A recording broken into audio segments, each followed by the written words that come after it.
My dear student, I am going to teach you today here about the second part of the noun.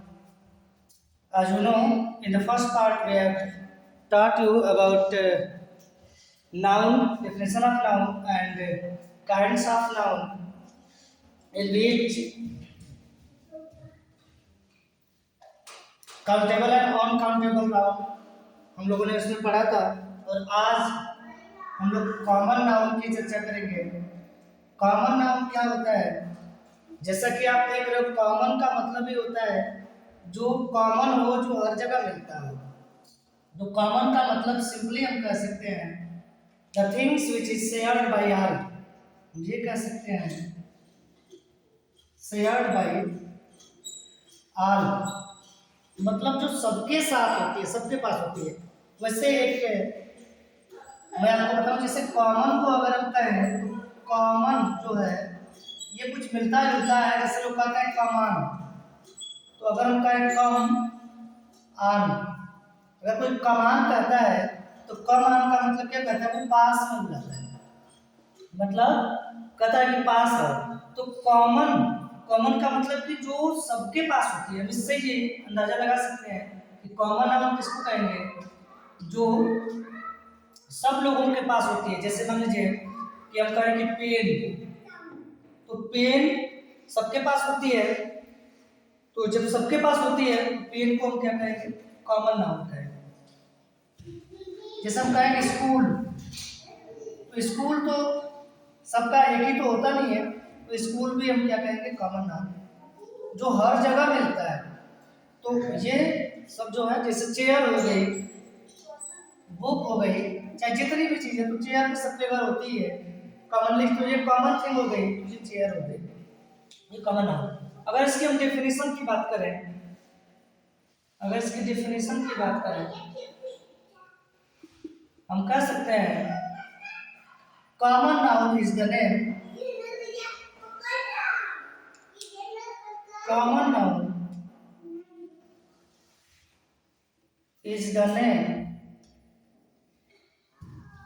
given in common to every person, place or thing। मतलब आपको पता है common noun को हिंदी में क्या कहते हैं? जातिवाचक संज्ञा, जातिवाचक संज्ञा।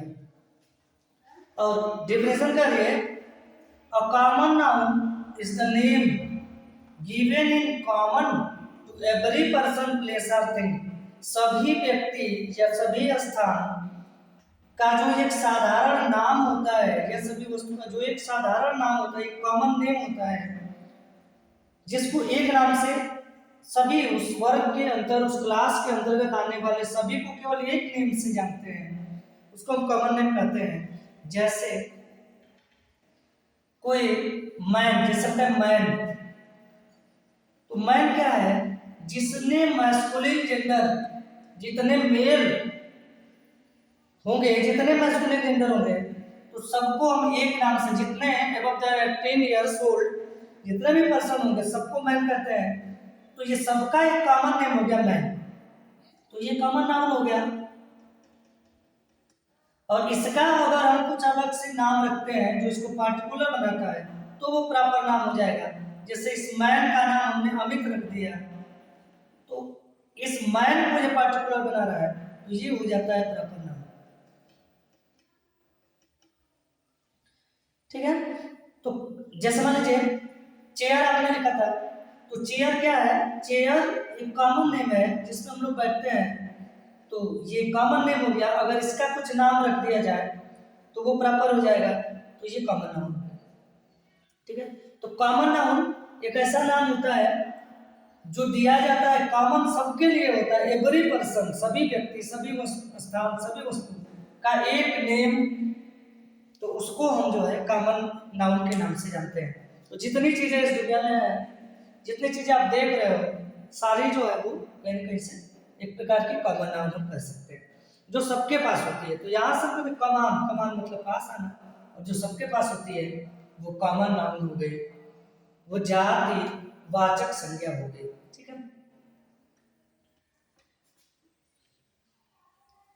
कॉमन नाउन के बाद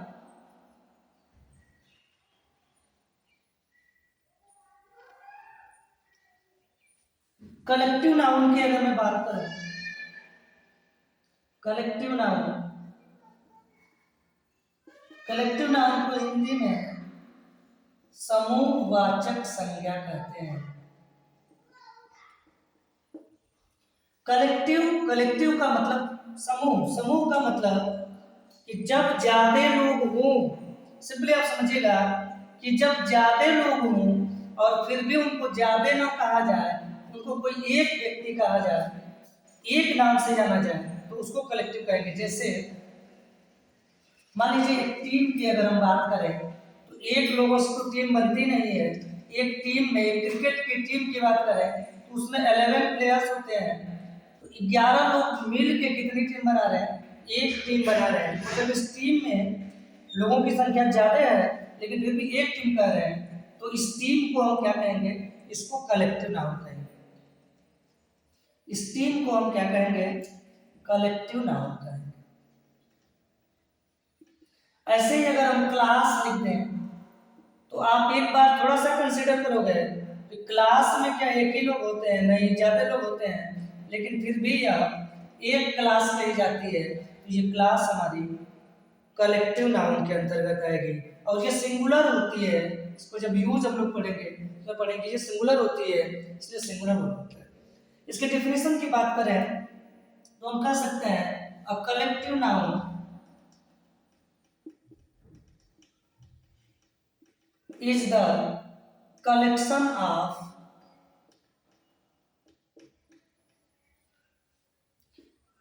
things,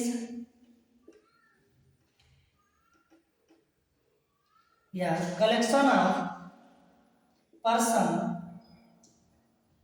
place or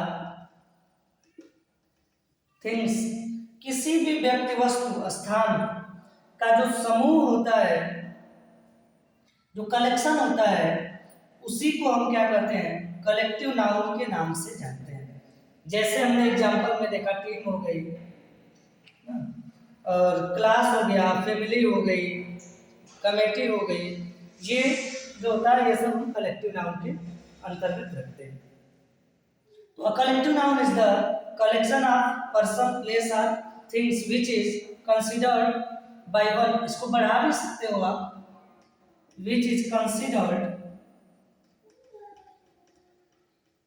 by one, जिसे हम एक के नाम से जानते हैं, तो इसको कह सकते हो कि ये कलेक्टिव नाउन हो जाएगी।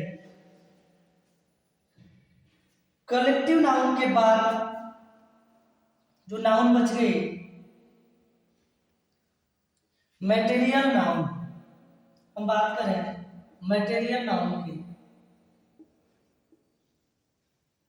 मटेरियल मीन्स क्या होता है? पदार्थवाचक संज्ञा। जितने भी रॉ मटेरियल आ जाएंगे, रॉ मटेरियल समझ रहे हो आप?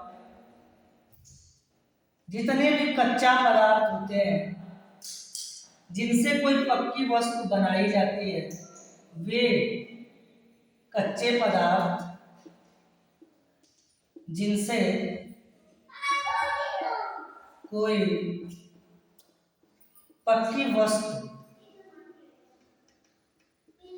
बनाते हैं, उस कच्चे पदार्थ को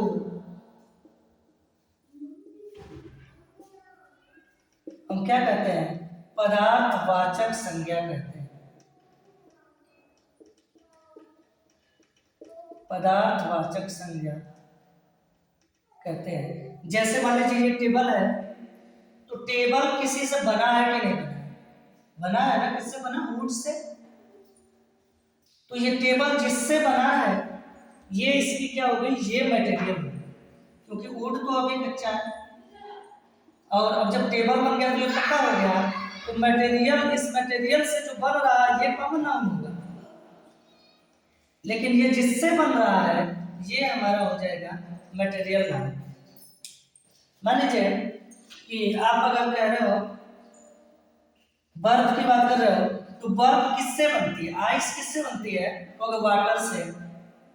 और वाटर क्या है? अभी तो कच्चा पदार्थ है, एक मटेरियल है। तो वाटर क्या हो गया? एक प्रकार का ये मटेरियल हो गया, और आइस जो बनी है ये हमारी, ये कॉमन हो गया, कॉमन नाउन हो गया। क्लियर हो गया ये? मतलब इसकी एक और डिफिनेशन, हम चाहे तो अंग्रेजी में इसकी डिफिनेशन की बात करें तो हम कह सकते हैं a material noun is the substance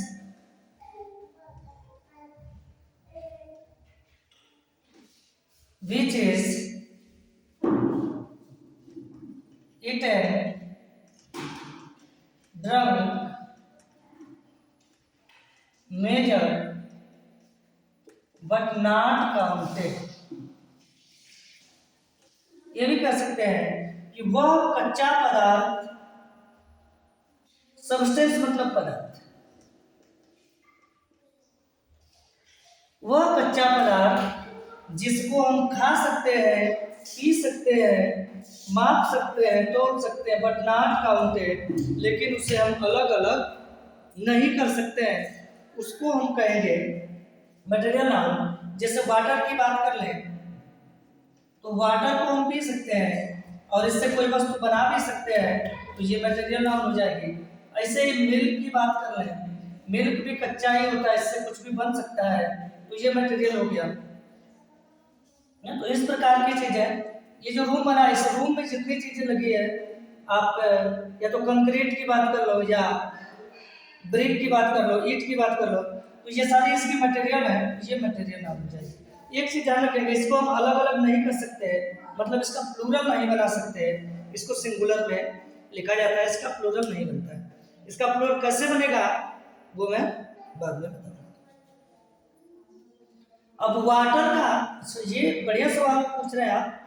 water का अगर वाटर्स दिखता है आपको तो वो कॉमन नाउन का फंक्शन करता है। वो पानी नहीं होता है, वहां समुद्र होता है। अगर वाटर का वाटर्स दिख रहा है तो इसका मतलब वहां ये प्लूरल नहीं है, ये क्या बन गया, एक कॉमन नाउन का फंक्शन करता है, यहाँ समुद्र की बात करता है। क्लियर? बहुत अच्छा सवाल। मटेरियल नाउन के बाद एक नाउन और हम लोग पढ़ेंगे जिसको कहते हैं अब्स्ट्रैक्ट नाउन। अब्स्ट्रैक्ट, अब्स्ट्रैक्ट का मतलब होता है भाववाचक संज्ञा। भाव एक प्रकार से सेंस की बात करता है। हम कह सकते हैं कि अब्स्ट्रैक्ट नाउन भाववाचक संज्ञा वह संज्ञा होती है जिसको हम न तो देख सकते हैं, न खा सकते हैं, न पी सकते हैं, केवल और केवल महसूस कर सकते हैं। तो ये लिख सकते हैं, जैसे abstract noun is the name of things. आप लिख सकते हो abstract noun is the name of things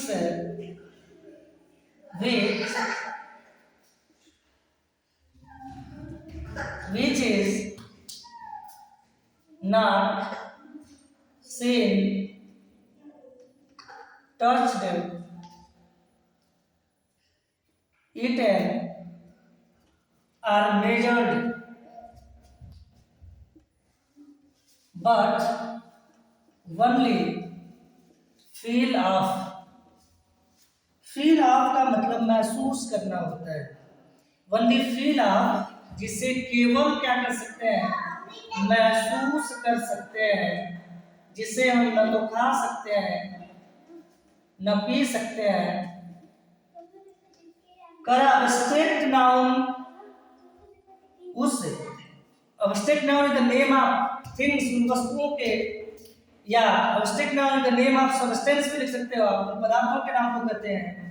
which is not seen या which can not be seen, चाहो तो आप इसको ऐसे भी लिख सकते हो, which can not be seen, touched, eaten, drunk और measured, but only feel of, जिसे केवल महसूस कर सकते हैं। अब आप खुद कंसीडर करो, जैसे मान लो एयर, तो आप क्या हवा को पकड़ सकते हो, देख सकते हो? नहीं देख सकते। इसलिए एयर को हम कौन सा नाउन कहते हैं? इसको एब्स्ट्रैक्ट नाउन की श्रेणी में रखते हैं। जैसे किसी को फीवर हो गया, अल्लाह ना करे किसी को फीवर हो, लेकिन अगर किसी को फीवर हो गया तो क्या आप फीवर को आप देख सकते हो? नहीं। आप शरीर के टेम्परेचर को मापते हो भाई, फीवर को थोड़े ना देखे हो फीवर कैसा होता है। तो फीवर इस बुखार, तो ये फीवर जिसको हम देख नहीं सकते, केवल महसूस करते हैं कि बुखार हुआ है, तो इसको हम कौन सा नाउन कहेंगे? इसको हम कहेंगे एब्स्ट्रैक्ट नाउन। क्लियर है इतनी चीजें? तो हम लोगों ने प्रॉपर नाउन के बाद कॉमन नाउन पढ़ा, कलेक्टिव नाउन पढ़ा और एब्स्ट्रैक्ट नाउन पढ़ा हम लोगों ने, जिसको हम देख सकते हैं, न छू सकते हैं, न टच कर सकते हैं, तो इसका प्लूरल भी नहीं बनेगा, और उसको केवल महसूस कर सकते हैं, तो इसको हम कहेंगे कौन सा नाउन? एब्स्ट्रैक्ट नाउन कहेंगे।